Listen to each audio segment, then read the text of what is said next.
UNICEF और digital बाल मेला ने ग्राम पंचायत में बच्चों की सहभागिता बढ़ाने के लिए शुरू किया है एक नया अभियान। मैं भी बाल सरपंच है उसका नाम। बाल सभा में पधारे हुए सभी आदरणीय महाजन, श्रीमती सरपंच महोदया, मामा साहू, शिक्षकों और आदर्श ग्रामवासियों के साथ पधारे हुए मेरे प्यारे साथियों को मेरा तहे दिल से स्वागत करता हूं। और मैं आज आपको बताना चाहता हूं कि मेरा नाम जयशंकर मीणा है। मैं इस गांव की राजकीय उच्च माध्यमिक विद्यालय कक्षा 11 का छात्र हूं। और मैं आज इस बाल सभा में आपको बताना चाहता हूं कि अगर मैं इस गांव का सरपंच होता या मुझे सरपंच बनने का अवसर मिलता तो मैं किस प्रकार कार्य करता। राजस्थान एक शुष्क अर्ध शुष्क क्षेत्र है, इसमें पानी की अत्यधिक कमी रहती है, तो इसके लिए मैं जल की व्यवस्था करता है। इसमें मैं इस क्षेत्र में बिल्कुल नाम मात्र बारिश होती है या बिल्कुल कम पानी उपलब्ध है, तो मैं इसके लिए वर्षा के जल संग्रहण क्षेत्र करता। गांव में जगह जगह पानी के टैंक बनवाता, भूमिगत टैंक बनवाता और रेन वाटर हार्वेस्ट से भूमिगत जल स्रोत बढ़ाता। इसके अलावा मैं गांव में हरित क्रांति लाने के लिए सरकार की कुछ भूमि के ऊपर सरकारी नर्सरी लगवाता है, इससे पेड़ पौधे उपलब्ध करवाता है ताकि गांव वाले इनसे पेड़ पौधे ले जा सके और अपने घरों बागानों में लगा सके। इसके अलावा मैं सड़क के किनारों पर पेड़ पौधे लगाता। और इसके अलावा मैं कुछ जैसे किसानों से भी आग्रह करता है कि वे अपनी खेत की मेड़, खेत के चारों ओर पेड़ पौधे लगाए ताकि हरित क्रांति को बढ़ावा मिल सके।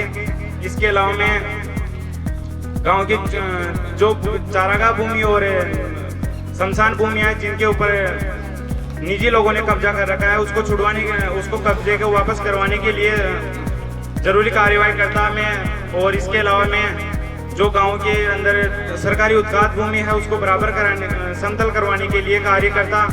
इसके अलावा गांव में मूक जानवर जो आवारा डोलते रहते हैं उनके लिए मैं गौशाला बनवाता। इसके लिए राज्य गौश विभाग से अपने कार्यवाही के लिए बात करता। इसके अलावा मैं गांव की जो टूटी फूटी सड़कें हैं, अवरुद्ध नालियां हैं, टूटी नालियां, उनको भी सही करवाने का कार्य करता। इसके अलावा जहां तक अभी सड़कें और नालियां नहीं बनी है उन नालियों को और सड़कों का निर्माण करवाता।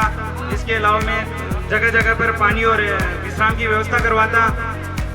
इसके अलावा मैं राजस्थान सरकार से एक और अपील करने की कोशिश करता हूँ कि राजस्थान एक चमकता हुआ राज्य है, इसमें लगभग 350 से 60 दिन सूर्य सीधा चमकता है, इसके प्रकाश उपलब्ध है, तो इस प्रकाश का उपयोग करते हैं हम। सौर ऊर्जा संयंत्र का उपयोग करते हैं, इससे हमें अनेक लाभ होते हैं। जैसे चौराहे पर हम रात्रि में रोशनी प्राप्त कर सकते हैं। गाँव में अत्यधिक चोरी होने के कारण हम प्रत्येक चौराहे पर CCTV कैमरा उपलब्ध करवा सकते हैं। और आधुनिक काल में इलेक्ट्रॉनिक वाहनों के लिए चार्जिंग सुविधा उपलब्ध करवा। सबसे पहले तो मैं शुक्रिया अदा करना चाहूँगी कि मैं भी सरपंच बाल डिजिटल मेला की सदस्य हूँ। मुझे यहाँ पे बोलने का मौका मिला। यदि अगर मैं सरपंच होती तो मैं सबसे पहले अपने लोगों की, अपने ग्राम के सभी लोगों की जो सभी शांति बनाए रखेंगे के बारे में जानने की कोशिश करती हूँ, उनकी समस्याओं को सुझाव निकालती। और जैसे हमारे निःशुल्क चिकित्सालय, पशुओं के लिए स्वास्थ्य केंद्र बनाना, ये सब कुछ करती है। अभी हमारे गांव में स्वास्थ्य केंद्र नहीं है, हमारे पशुओं के भी लिए निःशुल्क स्वास्थ्य केंद्र होना चाहिए, निःशुल्क चिकित्सालय होना चाहिए। जो लोग अपना सामर्थ्य नहीं चुका पाते प्राइवेट हॉस्पिटल्स वगैरह में, वो अपने यहाँ पे फ्री में चिकित्सालय में इलाज करवा सके। बच्चों के लिए विश्वविद्यालय बनवाती।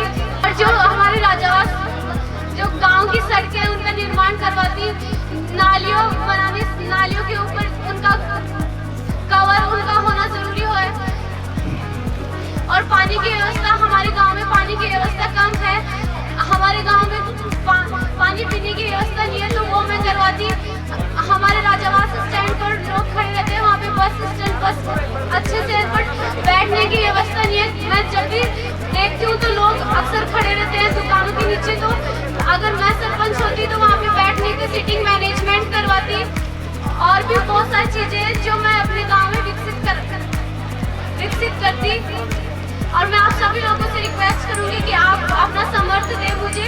मैं इस हक के लिए खड़ी हूँ, तो आप मुझे अपना मत दें जिससे कि मैं बढ़ती जो कमियां हैं अपने गांव में वो पूरी कर पाती। Thank you. Good morning all of you. Myself Jitesh Yadav. I am presented here behalf of Oxford international academy. जैसा कि इन सभी मेरे साथियों ने बताया कि ये सरपंच होते तो क्या करते, इन्होंने बताया कि हॉस्पिटल बनवाते और काफ़ी काम करते। वैसा ही काम मैं भी करता, परंतु इसके अतिरिक्त मैं धरातल से जुड़े कार्य, जैसे कि आज अपने गांव के अंदर काफ़ी महिलाएं जिस विविधताओं से जूझ रही है, एक तो सैनिटरी पैड की मैं व्यवस्था करवाता, दूसरी जो कि हर महिला, हर तीसरी महिला गांव के अंदर फेस करती है, वो है घूंघट प्रथा, जिसके कारण वो उन्हें जबरदस्ती घूंघट प्रथा के लिए उन्हें फोर्स किया जाता है, तो उस पर भी अमल किया जाता। और शायद ये बात बड़े बुजुर्गों को बुरी लग सकती है, परंतु सत्य को हमें स्वीकारना होगा। और आखिर कब तक हमें ऐसे ही घूंघटों में चलना पड़ेगा। इसी के साथ एक गांव के अंदर जब कोई पिता अपनी बेटी की शादी करता है तो वो लाखों रुपए उधार लेकर उसकी शादी करता है, परंतु अगर उस पिता के पास उतने रुपए पैसे खर्च करने की जरूरत पैसे होते नहीं है, फिर भी वो उन्हें खर्च करते हैं कर्ज लेकर। तो इन कार्यक्रमों में भोजन व्यवस्था को भी मैं कम या फिर बिल्कुल बंद करवाने की कोशिश करता, जिससे कि कोई भी एक गरीब पिता कर्जे के तले न दबता और एक गांव से थोड़ा बड़ा विकास होता। और मेरा नाम जितेश कुमार यादव है, मुझे वोट करके सरपंच बनाइए। धन्यवाद। ग्राम पंचायतों में बच्चों की सहभागिता बढ़ाने के लिए जुड़े यूनिसेफ और डिजिटल बाल मेला के बाल सरपंच अभियान से।